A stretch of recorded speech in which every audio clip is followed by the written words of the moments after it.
Hey everybody, welcome to the Real Estate Show. Jason Mancuso here and Anthony Butera with the Anthony Butera team at Keller Williams. What's up? What's going on? You know, been watching the Olympics? Not at all. What's Not a wrong? big Summer Olympics guy. No, prefer the winter. Yeah, I love the winter. Love the hockey. Yeah, there you go. Well, anyway, I think Yeah. Olympic sport is kind of like buying a house these days, right? Yeah. How about that segue? Yeah. High impact sport, that's for sure. Right. Yeah, I think it's good to Yeah. like. We've been talking. I feel like we've been talking a lot about selling lately, right? So Yep. I think it's good to kind of like recap, where the state of the market is in terms of buying and, what what to do, what not to do, et cetera, right? Mhm. So I'll Yeah. start. Like I think you gotta operate under like a standard set of Under under procedures. under duress. Well, that's what it's going to seem like, right? So what I'm Yeah. about to say is going to help with this because at the end of the day, two things matter. Do you like this home that you're looking at that you are thinking about putting an offer in and like it enough to where you can see yourself living there for a good amount of time, right? Like we've talked about before in this market, don't buy a house right now if you think you're going to have to sell it in a year. There's Sure. just too much unknown, and the whole notion of buying low and selling high, right? I mean, we can't, we can't really tee that up for you at this point. So, Yeah. I say like instead of love because I'm not going to paint a picture of rainbows and butterflies out there to where it's like, look at, we're guaranteeing you're going to find your dream home with everything that you could possibly want and all the bells and whistles in it, right? Yeah. So then there's a side conversation of like the fine line between like where, you like the home and, you don't, I guess, right? Yep. But just start there. Do you like this house or not? Like, don't get caught up in the competition in that, 30 other people want it. Um, so that means I have to want it too. Like, it has to work for you and your family in terms of location and layout and just, the personal fit, right? So that's I'm picturing like a flow chart in my head, right? And that's step one. Do you like this house? Yes or no? If no, stop, move on to the next. If Yeah. yes, then next set is to me around, are you going to be financially comfortable with, what the payment for this house would be or what the financial aspects for it look like? And I boil that down to two aspects: your monthly payment and what you got to bring to the table for down payment and closing costs in terms of cash. So do you like the home? Does it make sense financially? Okay, from there, game on, right? Do And you that's like kind it of enough?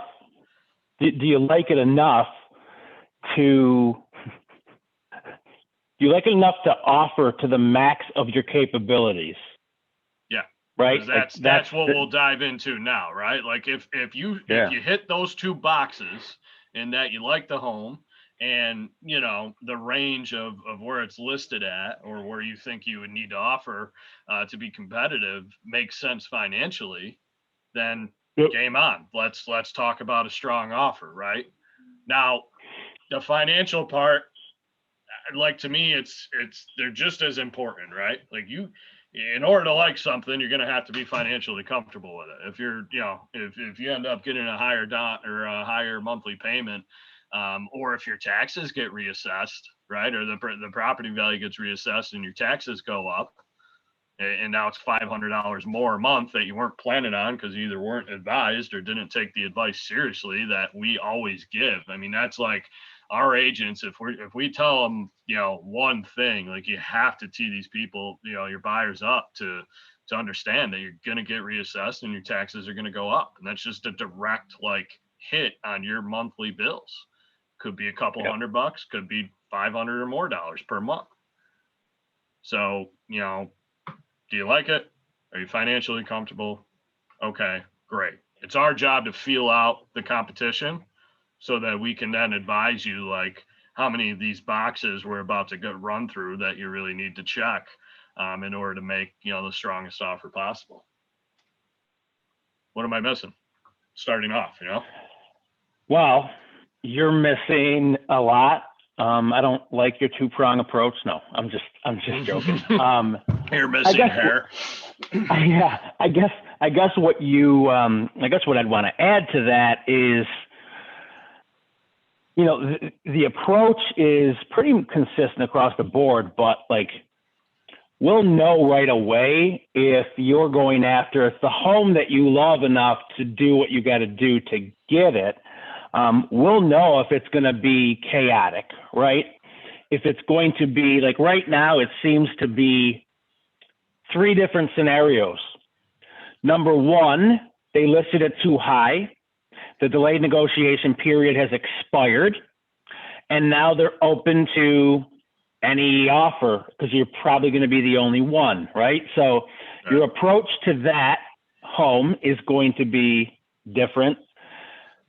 We're starting to see more of, hey, we thought we'd have a mountain of offers. We experienced it this week. Yeah. We put one up that it was Spencerport Schools, and we thought we were going to have a mountain of offers, and we ended up getting an offer. We ended up getting one, and it was a good offer, and it met our seller's expectations. But that same home a couple months ago probably would have had 10 to 12 offers. Now, I'm not saying that like the 10, 12, or 30 offer situations don't happen anymore. They definitely do. They happened last week on a couple of our listings that sold for an astronomical amount over list price. But those were listings where our sellers listened to us, and we put a listing price out there that showed a ton of value, and we drove a ton of showings and traffic, and it showed up in the results. I mean, you're talking it sold for over 30% more than the list price, right? So it was, that's still happening, right? So those situations, it's important for your realtor to, if they're not the listing agent, it's important for your realtor to gather that information, ask how many offers, so you know what you're facing. And then you got to decide, do I love this house enough to get into this mix where if I'm told I received if I'm told that I had the offer accepted, you know that your escalation clause probably got maxed out, if not totally, probably got maxed out closest to wherever you put your cap on your escalation. Now, what's an escalation for people that don't understand those? So an escalation, hypothetical example, home was listed for $100,000. You know you're in competition with multiple other buyers and you would write your offer that, hey, I'm going to offer you $100,000 and I will beat any competing offer by $2,000, not to exceed $175,000, right? So you could get that offer accepted anywhere from $100,000 to $175,000. And I know that may be an extreme example, but there's enough of those extreme examples to go around. So that's still happening. And so now let's just go through this, Jason. So I'll give an example. I won't say which one of our listings last week, but I'll give you an example of how things played out. We listed it. We listed it for a good price and drove a ton of traffic and probably had 26 offers, right?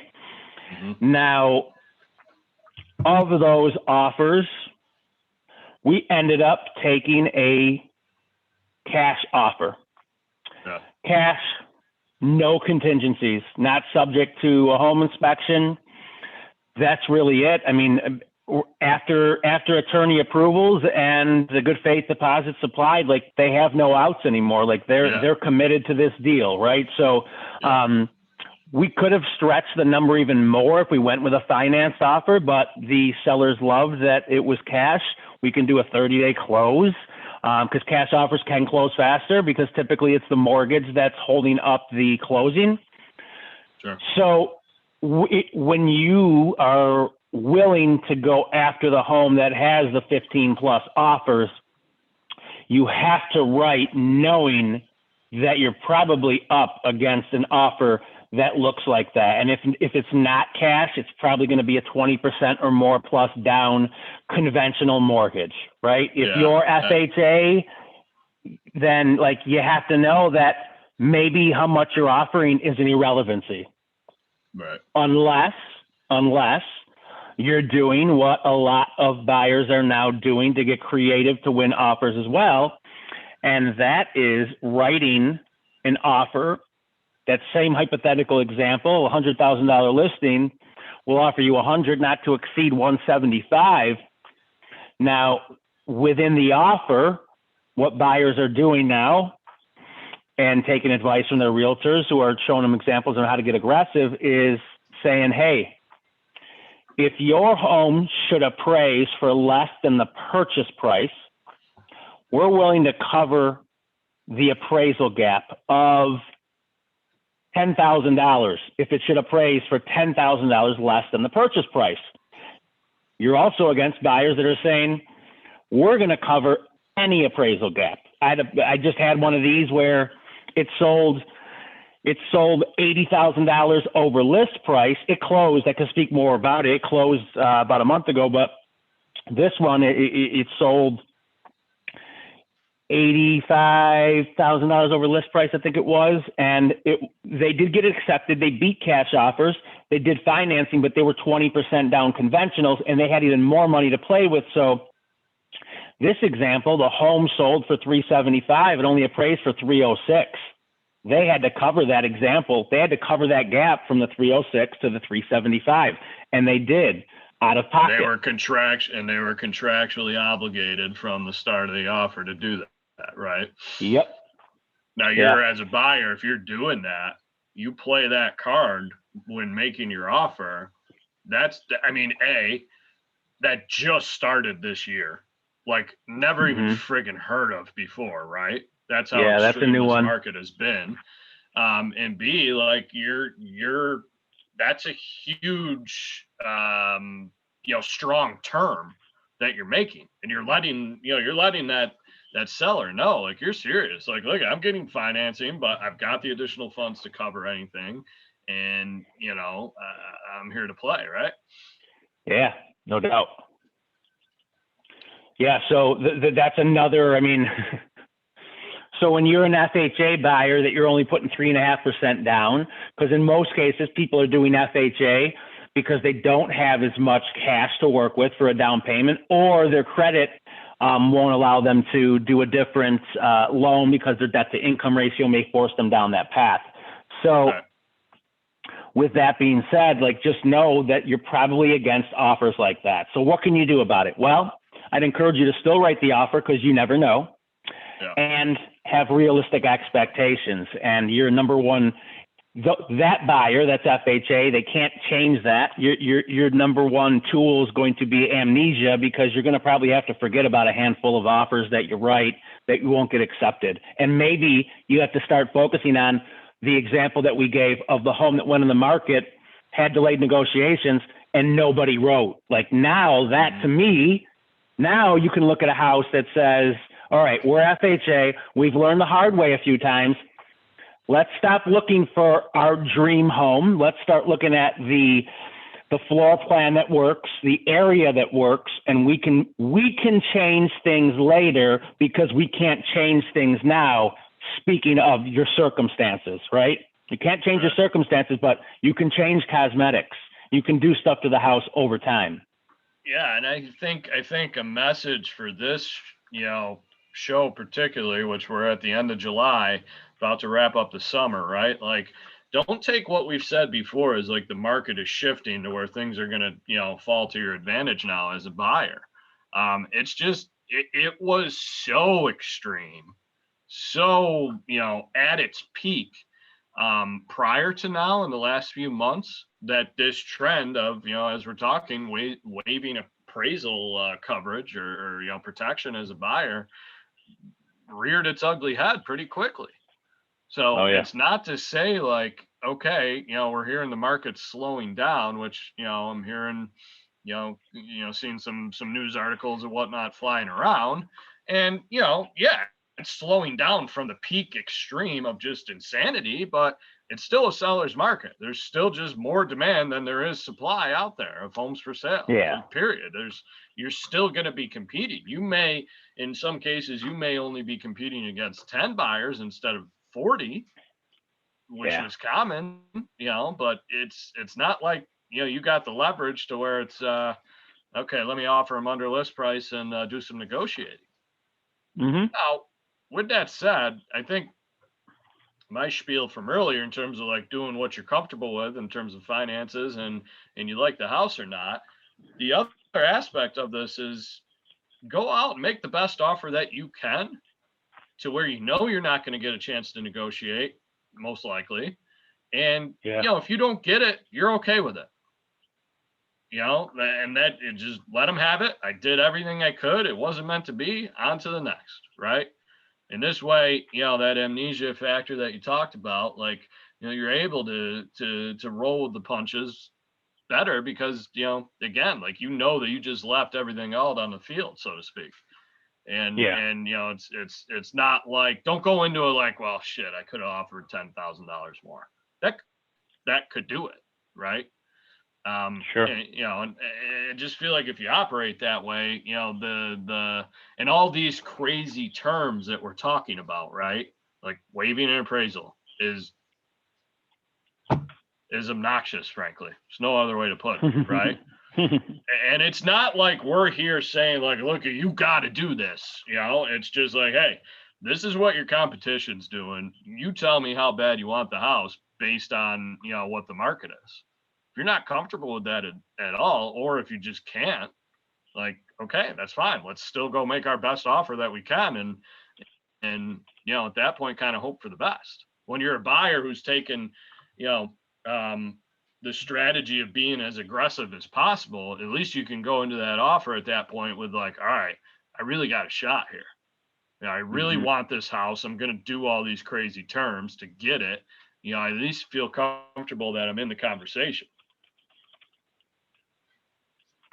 What else? What else needs to be done? I mean, we've had this. Well, the inspection waiving, right? Like, listen, we hate it too, right? Like, I wish that inspections were mandatory. They were absolutely mandatory, and I think they will be by law. You will have to have an inspection, prove that you had one done. Maybe not necessarily like the banks have to see all the results, but they're going to want to see. I mean, if I'm a lender, I'm going to want to know that you had a home inspection, right? I'm going to want to know that something catastrophic could be wrong with that house, especially with these buyers that are putting a minimum amount down. Like, that foundation's crumbling in. These buyers have no skin in the game. And if they had to do an FHA mortgage, I can promise you they can't pay the $25,000 or $30,000 to rectify foundation issues in a basement, right? So I think that in time, I'm surprised that it's already not happening. I think it's going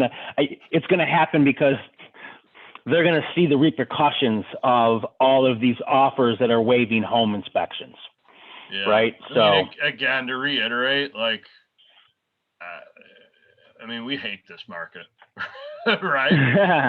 to put it that way. Like, I don't want this to come across as like, we're mandating that you waive an appraisal and waive an inspection and do, the next progression in this conversation is a big deposit and no other contingencies, right?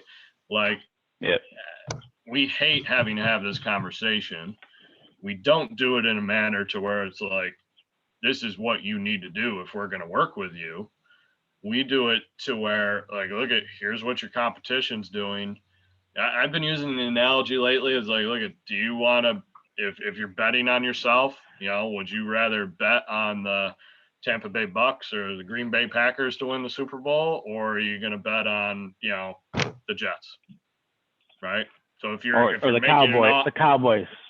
Fair enough. If you're making an offer with all these contingencies that 9 out of the other 10 offers don't have, I mean, that's what you're doing. You're taking a flyer, putting 100 on the Jets to win the Super Bowl before the season.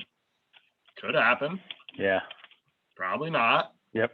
So it's just, it's a statistic, percentage game, so to speak, right? In terms of what are your odds based on the offer that you're making. And that's kind of how we relate to it in terms of like, look at the end of the day, back to what I said from square one, right? Like you need to be comfortable with it. So if you're not comfortable, then don't do what others are doing. If you're not comfortable, know that you're probably not going to, get that house, but that's all that matters is that you're comfortable with the process and the house and the finances involved. And that's it. Yep. And so let's talk about like, no, we're just going to wait. Something drastic would have to happen in 2022 for it not to be another seller's market. Well, yeah, the rate would have to the interest rate would have to substantially increase. Or the economy would have to plummet fast. Right? Like massive job losses. And I agree with that. Let's think about, what are we at? 18 months ago, whatever, the world ended in 2020, right? It seemed like for a few weeks. Yeah. And then people were buying houses sight unseen. Didn't matter if, if there was a freaking nuclear bomb that went off, right? Yeah.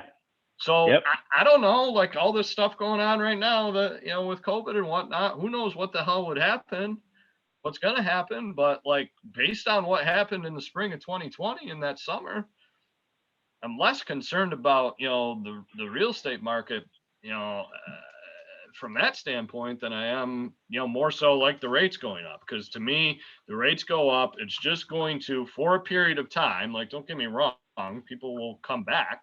But for a period of time, rightfully so, buyers are just going to say, I could have bought at a point or a point and a half cheaper. And that's big money when you talk about a 30-year mortgage, right? So I think it's just going to cause people to kind of sit for a while and see what happens. And we've already got an effect where sellers have nowhere to go anyway, and aren't selling as a result. So there's just going to be, if those sellers don't want to buy because of a higher interest rate, there'll be that many fewer homes that are listed. Yep. That's going to be when things turn. So, right now the Fed is saying 2023 potentially. So maybe we have the same market, with similar rates in the spring, summer of 2022. Yeah. Wish I had the crystal ball, right? We wouldn't be doing this show. You wouldn't? I would still. Yeah, you're right. I would for sure. I don't know. Sums it up, right? Yeah. Paints a picture, that's for sure. Yeah, I mean, it's still competitive out there. Again, like I think we're coming off the extreme. Don't mistake that for a land of opportunity in the buying end of things. But make sure you take everything case by case, and don't don't operate the same way as you were if you were looking for a home in April and May. But know that you very well may have to with each offer based on, what we find out is, here's the competition, here's what's going to happen. Yeah. Here's how many people are coming to the table. So with that said, it's like, and the other part that sucks too is like, it really only takes one other person making a ridiculously strong offer, to where like, okay, now the conversation's just back full strength of like, okay, if you want to compete, well, here's what, sellers are expecting based on what their agents are telling them, based on how the market's been in the last 6 months. Mm-hmm. Mic drop. Sweet. That's it, buddy. Guys, thank you for tuning in, and we'll catch you again. I'll see you next week. See you.